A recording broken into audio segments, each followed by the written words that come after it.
नमस्कार। आज हम एक काफ़ी दिलचस्प ऑनलाइन चर्चा पर बात करने वाले हैं। टॉपिक है भारतीय शादियों की बढ़ती भव्यता। हाँ, और इसका शीर्षक भी बड़ा कैची है। भारतीय शादियों की भव्यता, एक आलोचनात्मक दृष्टि। बिल्कुल। इसमें कुछ लोगों ने बहुत खुलकर अपनी राय रखी है। कुछ ने तो आज की शादियों को सीधे सीधे अनपेड सर्कस शो या तमाशा कह दिया है। मतलब एक ऐसा दिखावा जिसके लिए मेजबान तो भारी कीमत चुकाता है। हाँ, और मेहमान शायद बस मजे लेने या नुक्ताचीनी करने आते हैं। तो चलिए इस नजरिए को थोड़ा और समझते हैं। देखें कि इसमें क्या-क्या बातें सामने आई हैं। हाँ, कुछ चीजें तो वाकई सोचने पर मजबूर करती हैं। जैसे एक व्यक्ति ने अपना अनुभव बताया अच्छा, क्या था वो? कि वो हाल ही में एक शादी में गए थे।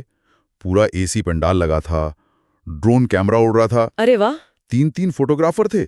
स्टेज पर फूलों की जैसे बरसात हो रही थी लगातार। और खाने का पूछिए मत। खाने में क्या था? कह रहे थे कि करीब 15 तरह की तो सिर्फ चाट थी। 15 तरह की चाट।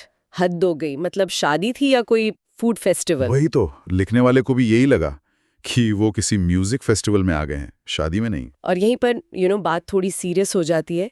ये अनुभव दिखाता है कि कैसे शादी का जो असल मतलब है, दो लोगों का मिलना, परिवारों का जुड़ना। हाँ, वो कहीं पीछे छूटता जा रहा है। उस चर्चा में ये भी लिखा था कि मेहमानों को दूल्हा दुल्हन से ज्यादा दिलचस्पी खाने में थी। अच्छा। हाँ, लोग एक दूसरे से पूछ रहे थे, अरे जलेबी कहाँ है, या वो वाला काउंटर कहाँ है। मानो शादी बस एक इवेंट बन गई हो, सोशल मीडिया पे दिखाने के लिए। कंटेंट के लिए। बिल्कुल। रिश्ते से ज्यादा फुटेज जरूरी हो गया है शायद। और जब इतना फोकस दिखावे पर है तो जाहिर है खर्चे का मुद्दा तो आएगा ही। हाँ, और वो बहुत बड़ा मुद्दा है। चर्चा में किसी ने बताया भी है कि ऐसी ग्रैंड शादी के चक्कर में दुल्हन का परिवार कर्ज में डूब गया। ओह, ये तो बहुत दुखद है। हाँ, और विडंबना ये है कि वही लोग फिर बाद में शिकायत करते हैं कि ईएमआई भरना मुश्किल हो रहा है। तो चर्चा में सवाल भी यही उठाया गया है कि भाई 30 लाख रुपए शादी पर क्यों खर्च कर दिए?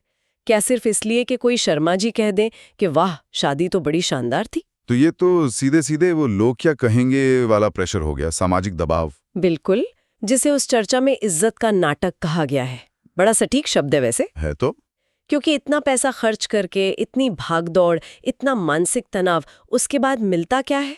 क्या मिलता है? अक्सर मेहमानों के ताने, मिठाई अच्छी नहीं थी, खाना ठंडा था, वो वाला अरेंजमेंट ठीक नहीं था। अरे हाँ, ये तो होता है। यहाँ तक कि किसी ने लिखा कि दूल्हा दुल्हन अपना हनीमून तक कैंसिल कर देते हैं, घर पर बैठकर चाय पी रहे होते हैं। क्यों? क्योंकि सारा बजट तो शादी के दिखावे में ही चला गया। ओहो, ये तो वाकई बहुत अजीब स्थिति है। हाँ, उस पूरी बातचीत में एक निराशा है, शायद थोड़ा गुस्सा भी है। एक ने तो लिखा भी है कि ये सब देख देख कर मन करता है किसी दिन शादी से लाइव ट्वीट करके सबका मजाक उड़ाऊं। खैर वो तो ज्यादा हो जाएगा, पर भावना समझ आती है। तो इस पूरी चर्चा का क्या कहते हैं, सार क्या निकल रहा है?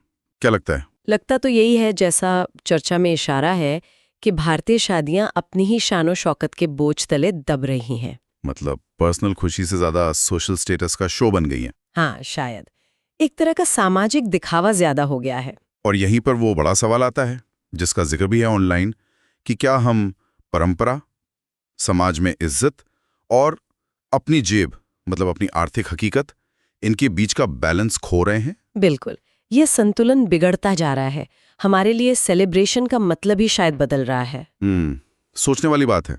और एक आखिरी बात सोचने के लिए, अगर शादी का असली मतलब दो लोगों का साथ निभाना है जिंदगी भर के लिए, हाँ। तो क्या ये जो बाहरी चमक दमक है, ये जो भव्यता है, क्या ये उस रिश्ते को मजबूत करती है, या उसे शुरू होने से पहले ही उम्मीदों और समाज के प्रेशर तले दबा देती है? गहरा सवाल है, सोचने पे मजबूर करता है कि हम कहाँ जा रहे हैं।